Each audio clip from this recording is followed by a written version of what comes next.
want to ask you about the bad play just before the end of the first half. What happened on that play? Yeah, it was we couldn't get the play going the way we wanted it to, and just the timing of the motion, the snap, all that. Obviously it was a bad play. So, it was we struggled a little bit with the environment, I would say. So that's some things that we got to clean up. Next road game. So it looked like Mike was trying to tell Jalen not to come in motion, not to come in motion. Has Jalen? Actually, tell me about if Jalen was correctly motioned. Yeah, Mike was in motion on that play. Okay. So in order for him to go in motion, everybody's got to be set. That's what Mike was signaling to them. Okay. So obviously, Jalen's a rookie. He only has 8 NFL games under his belt. Mm-hmm. How has the adjustment been for him relative to knowing exactly where he needs to be on each play and exactly what he needs to be doing on each play? Yeah, he's for a rookie, he's really we're giving him a lot of responsibilities. He's playing inside, he's playing outside, he's playing in all the critical situations. So, he puts a lot of time into it, and credit to him. The more seems like each week we're putting a little bit more on his shoulders, and we expect him to go out there and perform, and that's kind of what he expects out of himself too. So Austin snapped the ball after it seemed like Robert gave him a signal that it was a good time to snap the ball. What should I know about how the linemen know when is the best time to snap the ball to avoid an error? Yeah, there's a lot of factors. The play clock. We originally didn't align correctly, so there's a lot of those factors that went into it. And it's just bad timing with the snap. That's basically the bottom line of it. And anytime you see that happening, whether it hits a guy in motion, it's it's all about the timing of the play and timing of the motion. And motion's critical to these plays. Getting it snapped exactly how we want it, and it's a little bit easier to just tell you, hey, snap it, and away. There's a lot more that needs to go into that. Will said that in the second half, given some of the alignment issues, you guys tried to veer away from just motion pre-snap. What limitations can that have on offense? You're not able to motion, maybe in terms of pre-snap recognition? Yeah, that's a good point. There's pre-snap recognition. There's, giving the defense a different look right before the snap. There's a lot of things that motion and shifts are good for, and when you try to stay away from it, to try to give ourselves a chance to execute the play. So we need to be better from a planning standpoint. We need to be better from an execution standpoint. Especially on the road when it's a little bit louder and there's a lot more variables as far as noise is concerned. That tries to inhibit the production and efficiency of a snap with motion. And I know you asked you countless times about lack of explosive plays, not throwing the ball deep. But we have about a half season body of work. League-wide, it seems like the best offenses in the league are ones that are averaging more depth on their target. What do you see as maybe keys to being able to attempt more and complete more? Yeah, I'd say the last 4 games or so, there's been a difference of kind of defenses that we're playing. Specifically, the last opponent, we didn't really have much efficiency in the first game protection-wise. So, I'd say that had a lot of bearing on kind of a decision on the depth of routes and getting the ball out. And I thought, for the most part, up until that series, there was some, productive drives that were going on in the first half. Penalty, a negative run really hurt us there. But, I'd say, you look back at some of the other games, there was some good production. And, in London, we had some, downfield routes. So, I think it's really week to week and how we match up overall versus their defense and what's going on from that standpoint. So you can correct me if I'm wrong, but especially in the 2 games against the Bills, what I've seen early on is that you guys have a lot of success with the quick game RPOs, hitting the quick step slants or whatever it may be, and then the DB starts to creep closer to the line of scrimmage.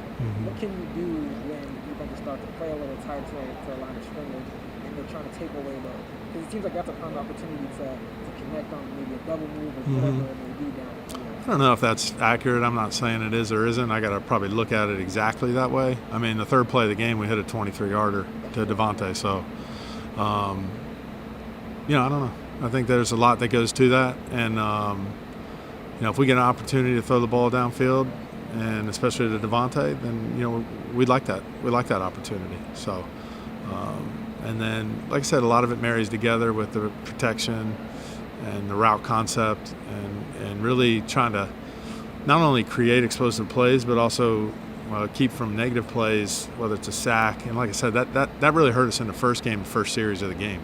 We had 2 sacks in the first game, so thought we kept from that being the issue or the storyline to start the game. With the illegal shift penalties, I know we just add into that, but you guys hadn't had any illegal shift penalties. Is it a matter of if one guy's motioning from left to right, maybe another guy has to come onto the line of scrimmage or off the line of scrimmage? Is that what? I mean, we got to obey by the rules. Yeah, so we got to be set for a count before we can go in motion. That was what Joe is insinuating. With Mike's motions. Mike knows those rules. All of our guys know those rules. When you align incorrectly out of the huddle, then that's another variable. And you can't just yell out there. Joe, line up on the other side. In an environment like that, it's probably a 10-second mistake. By the time he goes out there and lines and you get his attention, it was a good environment, from Buffalo's perspective. Like I said, I think that got the best of us in a couple situations. Like I said, we hadn't had any alignment issues, so I don't foresee that being an issue for the rest of the season. I really don't. As Tua continues to develop and progress and improve, what are some things that are points of emphasis for him for the second half of the season? Yeah, I mean we're trying to stay on track offensively, with positive plays, getting yards on normal downs. Sometimes there's a time to take a shot. Sometimes it's better to check it down, and we're seeing some of that with him. And we're trying to be as consistent as we can. He knows there's some plays that he's got to take back and eliminate, and it's each game. And same thing, there's some calls that we'd like to take back too. So it's not just Tua. We all got to put it together. We all got to align correctly. We got to execute our play that's called, and then we got to take what the defense gives us or take our opportunities downfield if they present it. What are some things that the offensive line group didn't do well enough in the first half of the season that know needs to improve in the second half? Yeah, and I think we're trending that way. There's, like I said, in the first quarter we had some good runs. Starting the second quarter, we had some decent runs for 5+ yards, and I think the running game we can kind of continue to call more runs and be more consistent there. And then I think the protection slowly improved game by game from a quarterback hit and sack standpoint of where it was at the beginning of the year. Another one of those, correct me if I'm wrong. Do I do that, or do I just just in the back of my head go? I want to be corrected. No, because I am sometimes. We all are. No, yeah. Sometimes I listen. There's been a lot of those this year. So last year, I seem to remember a lot of designed rollouts for Tua Tagovailoa. It seemed like he was often on the move. Mm-hmm. Okay, and then maybe this year a little bit more of an emphasis on developing the pocket passing game. Is that fair? Yeah, I mean, we had one of those design rollouts in the game, and they kind of came off the edge on us, so we had to pull up and throw it away in the first quarter. I've kind of always talked about being diverse offensively, just with all the different ways to attack a defense. So, I'd say, from coming back from the injury, he's had some, productive plays, series, in a big picture wise, had some decent games. And we got to continue to be consistent. I know there's a bunch of plays from last game that he'd like to take back. Same thing with the calls. And, I think from his perspective, it's learning every day. He's, second year. So it's not going to be something that just overnight he's able to execute all those so exactly. Last year, too, was coming back from a major hip injury.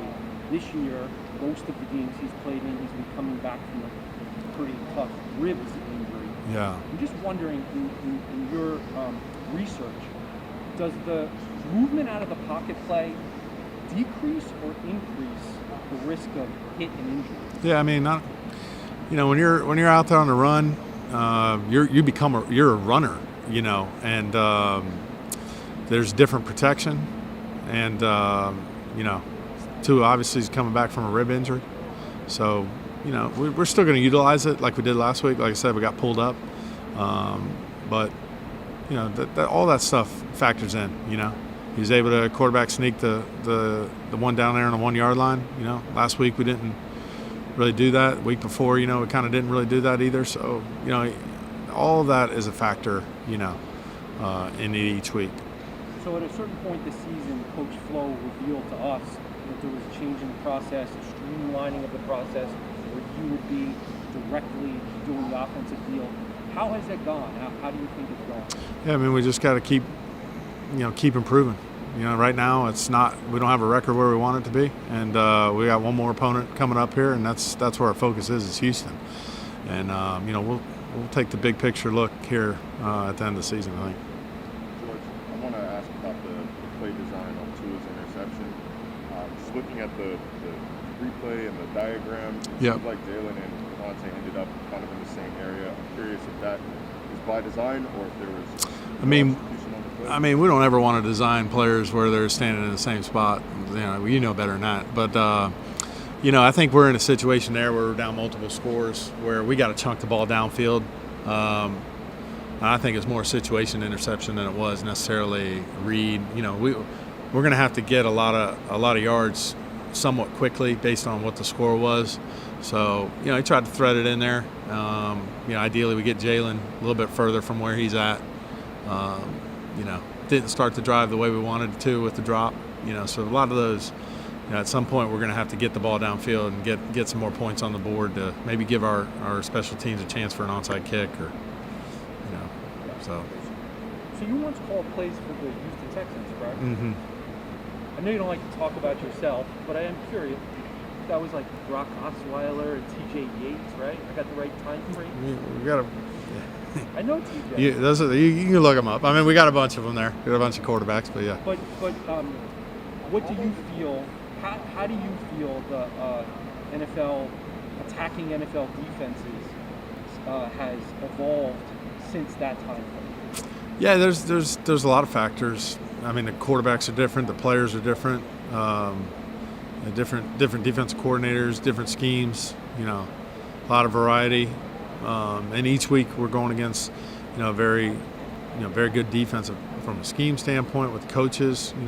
Coach Smith has coached a ton of years. He's got a lot of experience.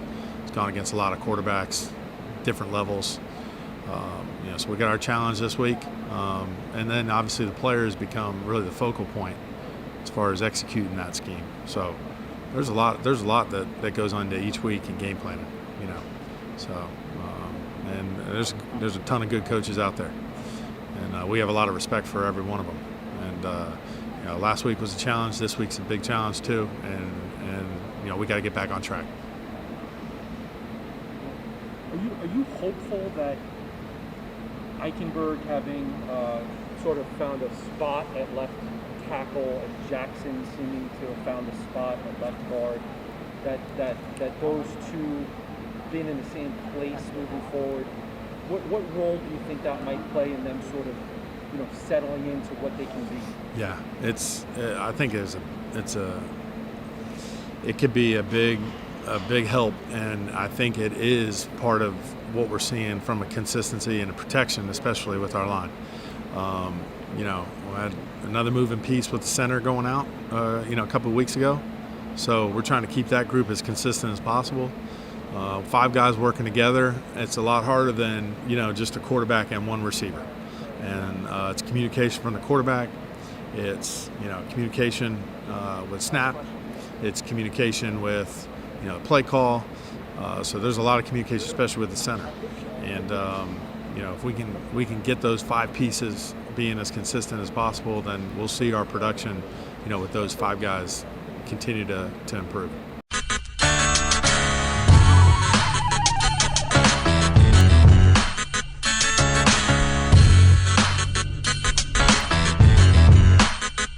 It's the Big O Show.